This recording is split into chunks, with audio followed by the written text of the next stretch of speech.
교동문 24번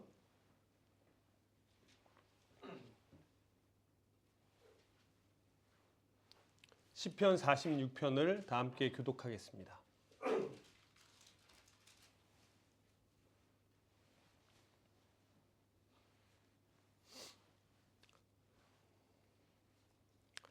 하나님은 우리의 피난처시오 힘이시니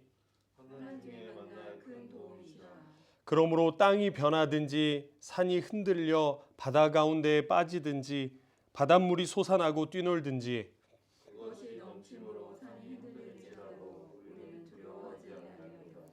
한 시내가 있어 나뉘어 흘러 하나님의 성 곧 지존하신 이의 성소를 기쁘게 하도다.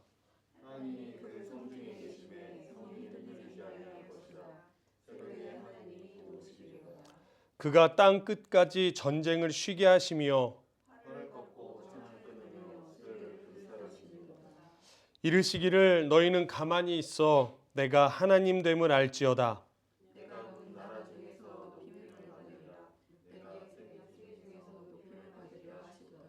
만군의 여호와께서 우리와 함께 하시니 아멘. 찬송가 3장 함께 찬송합니다.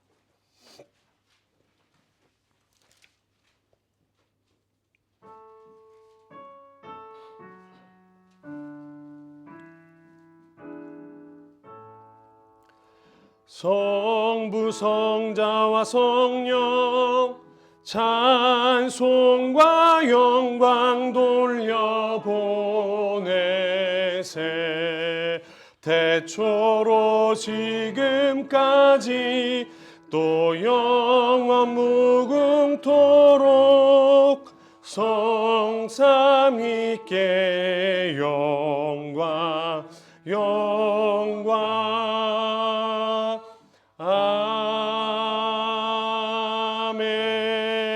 아멘.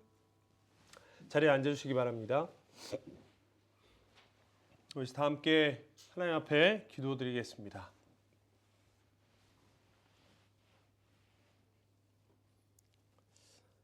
오늘도 우리에게 새로움을 허락하신 하늘 아버지 감사를 드립니다.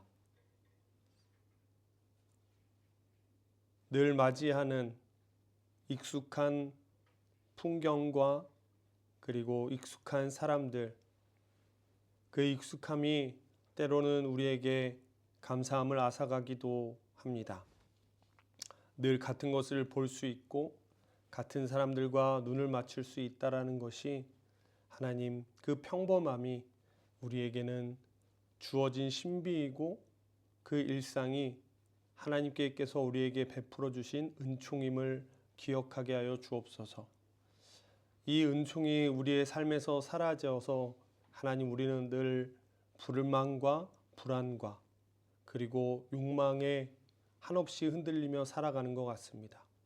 아직 쥐어지지 않은 것들을 그리고 여전히 앞의 것을 쫓느라 이미 주어졌고 이미 내 옆에 있는 많은 것들을 보지 못하고 넘어가는 우리의 미련함을 이 시간 다시금 깨우쳐 주셔서 하나님 앞에 나의 삶과 나의 환경이 하나님 감사함으로 다시금 여겨지게 하여 주시고 하나님 그 감사함이 우리로 하여금 또 하루를 새롭고 힘있게 시작할 수 있는 하나님 동기가 되기 원합니다. 돌아보면 모든 것이 내 힘으로 얻은 것 같았지만 하나님 모든 것이 세상의 이야기로 운이었고 그리고 내 힘으로 주어진 것이 없이 호흡하고 내 삶을 움직이고 있는 것들임을 하나님 다시금 깨달으며 하나님 오늘도 하나님 앞에 창조주 되심을 높여드리고 하나님 찬송을 올려드립니다. 주님이 이 땅 가운데 나타나셨음을 우리는 기억하고 하나님 앞에 예배를 드립니다. 주님 나타나신 이후 이 땅이 어떻게 하나님의 뜻을 기억하고 받아들이고 살아갔는지를 다시금 하나님 우리는 성경을 통해 하나님 배우게 됩니다.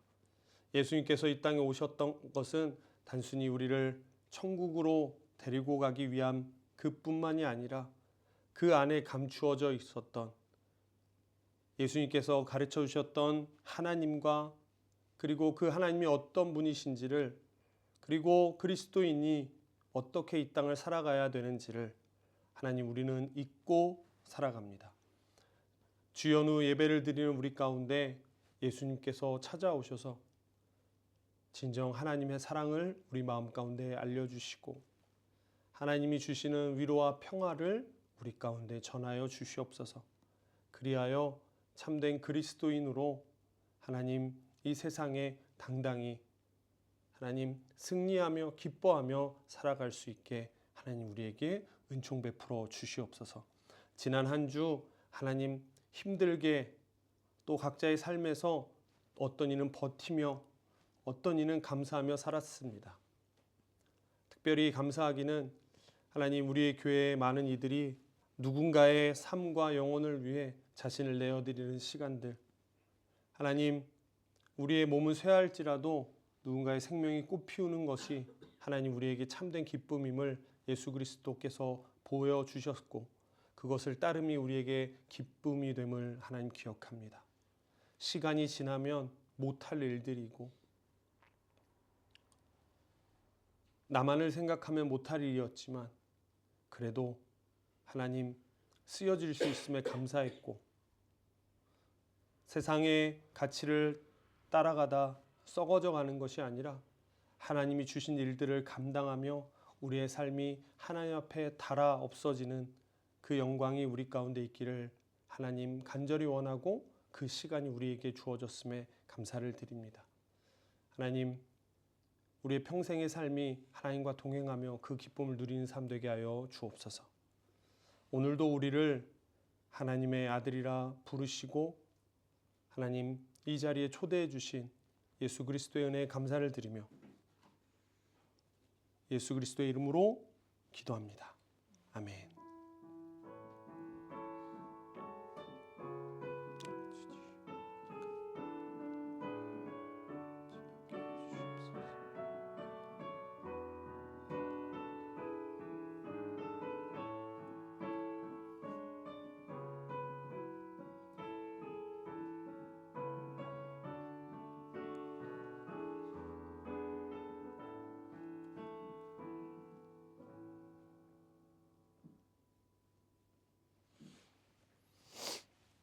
오늘 우리에게 주시는 하나님의 말씀은 구약성경 이사야서 49장 1절에서부터 7절까지의 말씀입니다. 오늘은 산호세에 계시는 황진만 집사님께서 성경을 봉독해 주시겠습니다.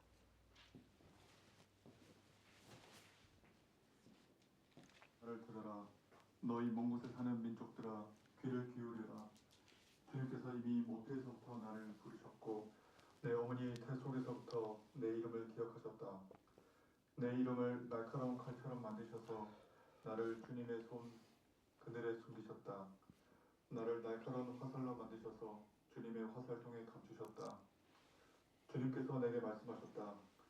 이스라엘아, 너는 내 종이다. 내가 내 영광을 나타낼 것이다.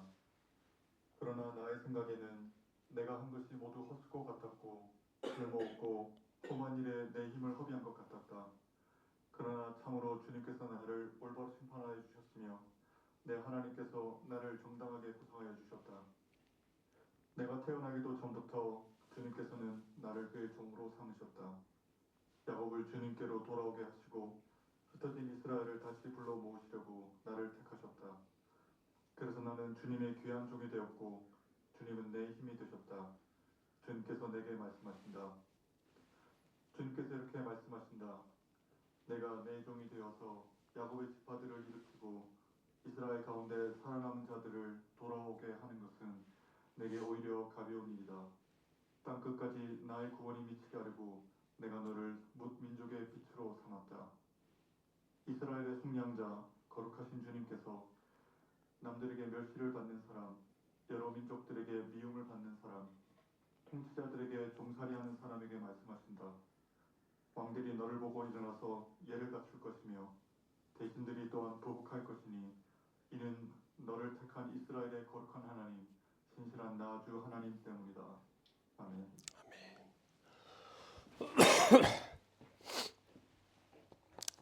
네, 다시 한번 참 좋으신 우리 주님의 자비와 평화가 교회 여러분들과 함께 하시길 빕니다. 여기저기서 기침 소리와 콧물을 닦는 모습들이 이어지고 있습니다. 지금 감기를 조심한다라는 게 참 어려운 것 같아요. 우리가 사는 모든 곳에 감기 바이러스가 있기 때문에 감기를 조심할 수는 없고 건강 관리를 잘 하시기를 바랍니다. 우리 그런 의미에서 앞뒤 옆에 계신 분들과 인사하겠습니다. 건강하십시오. 네, 건강하십시오. 네. 네. 저도 지금 이제 후두염 이렇게 해서 감기가 있는데 그래도 다행히 오늘 걱정했었는데 목소리가 오늘 좀 나와서 그래도 좀 다행이라고 생각합니다. 네, 오늘 우리는 구약 성경을 읽었어요. 교회력으로 오늘 4개의 본문이 늘 주어지는데 오늘은 그 중에 구약 성경 이사야서를 가지고 함께 말씀을 나눠 보겠습니다. 오늘 우리가 읽은 이 이사야서 본문은 기원전 6세기 바벨론 포로기라는 절망의 시간을 살아가던 제2 이사야 전통 안에서 전해진 기록입니다. 이사야서라고 이야기하는데 제2 이사야 전통 안에서 전해진 이야기라는 거예요. 이때 당시의 상황은 우리가 잘 알듯이 유다는 이미 바벨론에 의해서 패망했고 그리고 예루살렘 성전은 무너졌고 사람들은 이 바벨론의 포로가 되어서 삶의 터전을 잃어버렸습니다. 어떤 이들은 그곳에 남겨지기도 했고 또 어떤 이들은 바벨론의 포로가 되어서 바벨론으로 이송이 되기도 했죠. 그래도 이송이 됐던 바벨론에 살았던 사람들은 그나마 조금 괜찮았지만 사실 포로가 다 괜찮다고 이야기 어렵지만 그 유다에 남아 있었던 사람들은 더 큰 어려움을 겪게 됩니다. 왜냐하면 남아 있던 그 유다에 바벨론 군대가 상주를 하게 돼요. 근데 이 바벨론 군대가 늘 약탈을 일삼고 그리고 이 사람들의 땅을 빼앗고 그리고 늘 폭행을 하고 이런 일들이 벌어져요. 맞는 거야 그럴 수 있다고 치는데 이 사람들이 땅을 자꾸 빼앗아 가니까 이 유다 사람들은 일할 곳이 없어지는 겁니다. 일할 곳이 없으니 당연히 굶게 되고 시간이 점차 지나자 사람들은 미래가 보이지 않기 시작합니다. 계속되는 궁핍과 핍박의 삶이 여러분 이게 계속되면은 아무리 굳건한 사람의 마음도 흔들리게 됩니다. 이게 수치심과 자존감이 점점점 무너지고 이후에 어떤 일이 발생하냐면 하나님과의 관계마저 흔들리게 돼요. 그래서 그들은 이렇게 질문합니다. 하나님은 우리를 돌보고 계신가? 아니면 하나님은 안 계신 거 아닌가? 아니 계시다면 많은 신들 중에 그냥 힘이 없는 신이 혹시 아닌가? 라는 생각을 하게 돼요. 왜냐하면 자신들의 현실이 바벨론 신을 섬기는 사람들에 의해서 점령을 당하니까 자연적으로 우리가 믿는 신이 저 신보다 약하구나. 그래서 우리가 패배했구나 라는 생각이 점점 짙게 드는 거예요.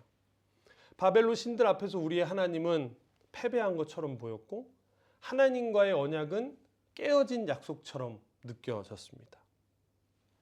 자, 어디를 봐도 절망적인 상황입니다.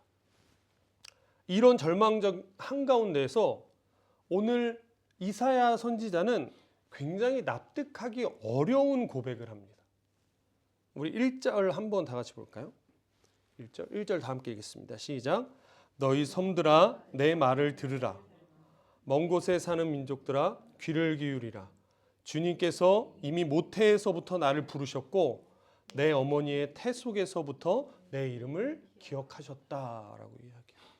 지금 사람들에게 얘기하는 겁니다. 뭐라고 얘기하냐면 주님께서 모태에서 이미 나를 부르셨고 내 어머니의 태 속에서 내 이름을 기억하셨다라고 이야기해요. 자, 그런데 여러분 여기까지 보면 굉장히 은혜스럽잖아요. 자, 그런데 지금 이사야가 서 있는 현실이 어떤 자리라고 했죠? 포로의 자리입니다. 무력하고 빼앗기고 선택권조차 없는 자리예요. 그런데 이사야는 이 비참한 현실을 재수가 없어서 생긴 불행이라고 보지 않습니다. 아니면 정치를 잘못해서 생겨난 사건, 우연한 사고라고 보지도 않아요. 오히려 이사야는 뭐라고 이야기하냐면 이 현실을, 이 비참한 현실을 하나님과의 관계 안에서 받아들입니다. 이 비참한 현실 가운데 이사야가 뭐라고 하냐면 이곳에 하나님께서 내 이름을 아시고 모태부터 계획하셔서 이곳에 나를 보내셨다고 이야기해요. 이 비참한 현실에. 비참한 현실에 내가 재수 없어서 온 게 아니라 그 한복판에서 이사야는 외칩니다. 나는 이곳에 부름받았다 라고 이야기합니다. 세상 말로 하면 운명입니다. 운명. 기독교인이 이 운명이라는 단어를 종종 부정적으로 생각해요. 저도 가끔가다 이번 생은 이렇게 살 운명인가 보다라는 이야기를 하는데, 근데 여러분 우리가 잘 아는 돌아가신 고 이어령 선생은 기독교인이 운명론을 믿는다는 것은 하나님 앞에서 인간이 얼마나 나약한 존재인가를 인정하는 것이라고 이야기했습니다. 자칫하면 될 대로 되라 이게 아니라 인간이 이 커다란 우주와 신의 섭리 앞에서 옴짝달싹하기 어려운, 정말 뭐 잘난 척 아무리 해봐도 우리가 이것을 벗어나기 어려운 미약한 존재이구나라는 것을 인정하는, 어떻게 보면 또 하나의 신앙 고백이다라고 이야기하는 거예요. 이사야는 이야기하는 거다. 나는 운명이다 여기에 온 게 라고 이야기하는 겁니다. 이사야는 지금의 자리를 하나님께서 허락하신 자리, 하나님의 주권 아래에 놓인 부르심의 자리로 받아들이고 있어요. 여러분, 우리는 흔히 부르심이라고 하면 앞으로 내가 가야 할 장소를 떠올립니다. 어디로 가야 되지? 나를 하나님께서 어디로 부르시지? 지금은 여기지만 언젠가는 더 중요한 곳으로, 부르심이 있는 곳으로 라고 생각을 합니다. 지금은 나사렛이지만 언젠가는 예루살렘으로. 지금은 작은 교회는 더 큰 교회로 가기 위한 중간 단계이고, 지금의 일터는 진짜 사명을 위한 준비 과정이라고 생각합니다. 그래서 장소를 옮기는 것을 그리스도인들은 뭐라고 표현하냐? 부르심에 순종하는 것이라고 여기기도 합니다. 물론 그럴 수 있습니다. 우리가 어떤 다른 장소로 가는 거, 지금의 장소에서 어떤 장소로 옮겨가는 것이 부르심일 수도 있고요. 그것에 순종하는 걸 수도 있습니다. 그러나 여러분, 성경은 그렇게만 말하진 않습니다. 예수님은 나사렛에서 자라셨습니다. 여러분, 나사렛은 예루살렘으로 도약하기 위한 발판이기만 했던 곳이 아니라 하나님이 함께 계셨던 자리였습니다. 단순히 발판의 자리가 아니었어요. 그곳도 하나님이 함께 하셨던 자리예요. 여러분, 부르심은 어디로 가느냐의 문제가 아니라 지금 이 자리가 누구의 손 안에 있느냐라는 문제입니다. 그리고 지금 내가 누구와의 관계 안에 서 있느냐라는 문제인 거예요. 이사야는 자신을 뭐라고 표현하냐면 종이라고 부릅니다. 여러분, 종이라는 말은 위치가 아니라 관계의 의미입니다. 종은 자기 뜻이 아니라 주인의 뜻과 주인의 주권 아래 자신의 삶을 맡긴 사람입니다. 그래서 여러분, 부르심이란 특별한 능력을 받았다라는 것이 아니라 하나님의 주권을 인정하는 고백입니다. 내가 어느 곳에 가느냐 중요하지 않습니다. 그 곳에서 내가 하나님의 주권 아래에 하나님과 관계를 가지고 살아가고 있느냐, 그것이 부르심의 사실은 원래의 목적입니다. 그래서 부르심을 믿는다, 우리가 나는 하나님의 부르심을 믿는다라는 것은 하나님, 지금 이 시간과 이 장소도 당신의 손 안에 있습니다라고 고백하는 겁니다. 그것이 부르심을 믿는 사람들의 삶입니다. 하나님, 나는 부르심을 믿습니다. 언젠가 다른 곳으로 가겠죠? 아닙니다. 부르심을 믿는다는 것은 지금 이 순간 하나님의 손이 나에게 있습니다. 내 삶이 하나님의 손 안에 있습니다라고 고백하는 자만이 부르심을 믿는다라는 것입니다. 그래서 부르심은 멀리 있는 어떤 미래가 아니라 지금 이 자리에서 하나님을 신뢰하는 선택입니다. 이사야는 지금 그런 신뢰를 선택한 겁니다. 모두가 절망이고 하나님을 떠나는 자리에서 나는 이곳에 부름받았다. 그게 나의 운명이다. 그리고 이곳에 하나님께서 함께 하신다라고 이야기합니다. 좋습니다. 그런데 여러분, 우리도 이런 믿음은 갖습니다. 그죠? 그런데 이런 믿음이 늘 우리의 현실을 이기게 하는 것은 아닙니다. 늘 이 마음 동일하면 좋겠는데 그게 잘 쉽지 않죠. 이사야는 이렇게 말합니다. 4절 보면 4절 전반부에 이사야가 갑자기 이렇게 이야기합니다. 그러나 나는 말하기를 내가 헛되이 수고하였으며 무익하게 공연히 내 힘을 다하였다라고 이야기해요. 나는 하나님의 부르심 가운데 있다라고 외쳤는데 뭐라고 이야기하죠? 헛수고였다. 내가 공연히 힘만 다 뺐네 라고 이야기하는 겁니다. 근데 여러분, 이 말은 실패자의 독백이 아닙니다. 불신앙의 탄식도 아닙니다. 이 말은 부르심 안에 있었던 사람이 끝까지 자기 자리를 지키며 살아난 뒤에 내뱉는 가장 인간적인 고백입니다. 이 이야기는 자신의 자리를 끝까지 지킨 사람만 할 수 있는 겁니다. 아, 내가 헛된 수고를 했었나 보다 라고 이야기하는 거죠. 여러분, 이 부분에서 우리는 구약의 또 다른 그 예언자가 한 명 떠올리죠. 엘리야입니다. 그 역시 모든 것을 쏟아낸 뒤에 로뎀나무 아래에서 하늘을 보며 하나님께 이렇게 이야기합니다. 하나님, 이제 그만하면 된 것 같습니다. 이제 족합니다 라고 말합니다.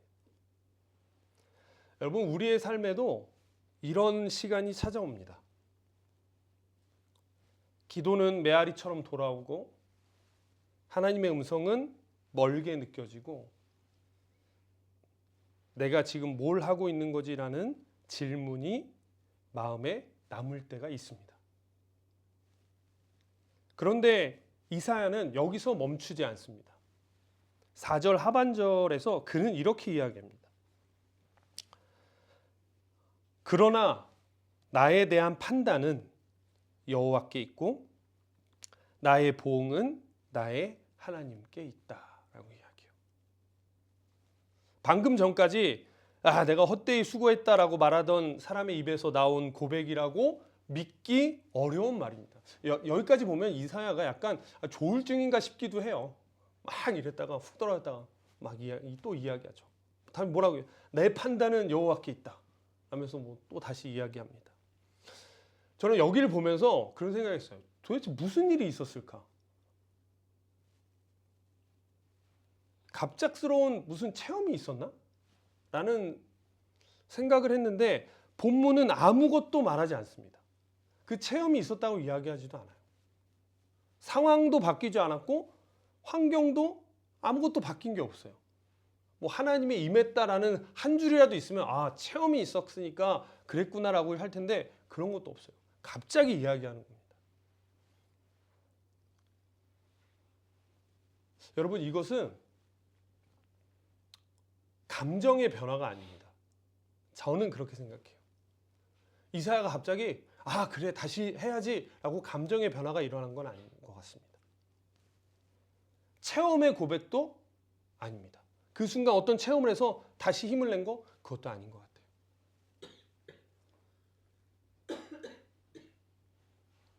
이사야의 이 말은 선포입니다. 자신을 부르셨던 하나님을 다시 소환해내는 거예요. 선포하면서 그냥 외친 거입니다. 자신의 소명을 다시 그냥 끄집어낸 겁니다. 그래, 나는 소명이 있어. 나는 나의 판단은 하나님께 있어 라고 스스로 선포해낸 겁니다.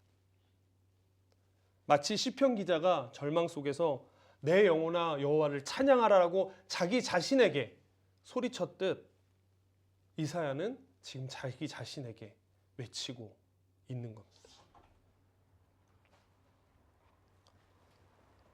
이사야는 계속해서 선포합니다. 5절을 보면 이렇게 이야기합니다. 나는 주님의 귀한 종이 되었고 주님은 내 힘이 되셨다라고 이야기해요. 이 또한 이사야의 선포입니다. 자신의 절망 가운데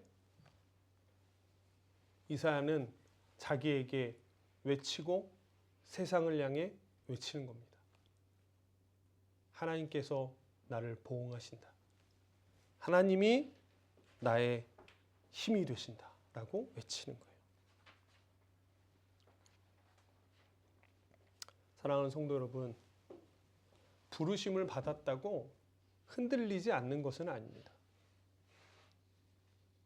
이사야도 엘리야도 심지어 예수님조차 부르심의 자리에서 흔들렸습니다. 그때마다 그들이 붙잡은 것은 도망이 아니라 기도였습니다. 여러분, 기도란 다른 것이 아닙니다. 선포입니다. 이사야와 같이 선포하는 거예요. 나를 부르신 하나님을 다시 소환해내는 겁니다. 그래, 하나님은 나를 이끄시는 분이지. 그래, 하나님은 약속을 지키시는 분이지. 비록 현실은 보이지 않아도 하나님은 함께 계시지. 이것을 기억해내는 겁니다. 우리는 지금 주연절을 지나고 있습니다.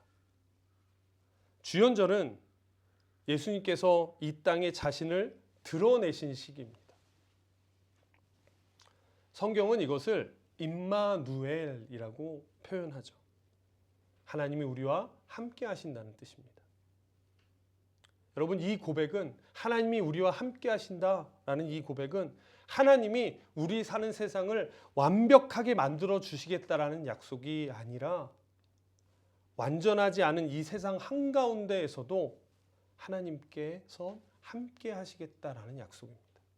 임마누엘이 하나님이 오시면 완벽해지겠지? 아닙니다. 오히려 임마누엘은 이 완벽하지 않은 세상, 더러운 세상, 절망 가운데 있는 세상에도 그곳에도 하나님은 오셔서 함께 하신다라는 이야기. 그래서 여러분, 임마누엘을 믿는 사람은 천국만을 기다리는 사람이 아니라 모든 것이 다 잘 되는 그곳으로 이동할 것을 기다리는 것이 아니라 부서진 이 땅에서도 하나님이 함께 하심을 믿고 그분을 따르는 사람입니다.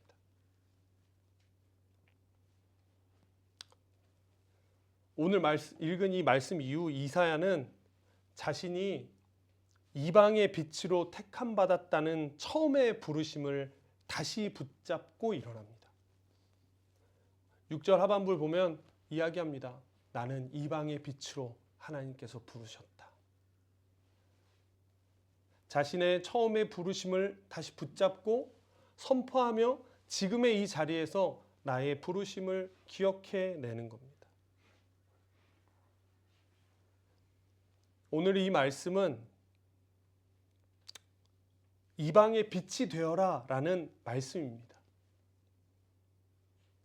이 이사야서 49장 1절부터 7절은 우리에게 보통은 당신들은 이방의 빛이 되십시오. 세상의 빛이 되어 나가십시오. 라고 우리에게 전해지는 말입니다. 그러나 그 거창한 사명 이전에 저는 우리에게 먼저 묻고 싶습니다. 아니, 성경은 우리에게 먼저 묻고 있습니다. 나는 지금 이 자리를 하나님의 주권의 자리로 믿고 있는가? 성과가 없어 보이는 자리, 지치고 소진된 자리, 떠나고 싶었던 그 자리에서 임마누엘의 하나님을 고백할 수 있는가? 이 고백이 없다면 이방의 빛으로 가는 것은 무의미합니다. 이사야는 자신의 이방의 빛으로 부름받은 그 부르심을 멀리 있는 부르심이 아니라 지금 현재로 끌어와서 이곳에 나는 운명처럼 하나님이 부르셨고 이곳이야말로 임마누엘 하나님이 계신 곳이다 라는 고백을 먼저 선포로 외칩니다. 여러분, 부르심은 언젠가 도착해야 할 목표가 아니라 지금 이곳을 하나님께 맡길 수 있는 용기입니다. 여러분의 삶의 현실이 녹록치 않고 실패의 자리 그리고 소진된 자리일 수 있습니다. 그곳을 떠나 하나님의 부르심이 있는 곳으로 가기 원할 수 있습니다. 그리고 그것 또한 축복입니다. 그러나 그 이전에 지금 그 자리를 하나님께 맡길 수 있는 용기가 있어야 됩니다. 오늘 이 말씀을 통해 우리 모두가 다시 고백할 수 있기를 바랍니다. 주님, 지금 이 자리도 당신의 손안에 있습니다. 그 고백 위에 다시 일어설 힘이 우리에게 주어질 줄 믿습니다. 기도하겠습니다.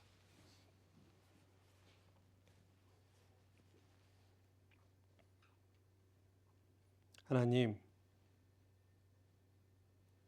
우리는 늘 하나님의 부르심을 구합니다. 하나님의 부르심이 어디 있는지 늘 묻습니다.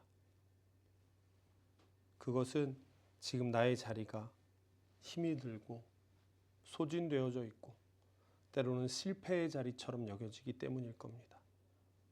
이사야도 고백하듯 내가 헛되이 수고했다.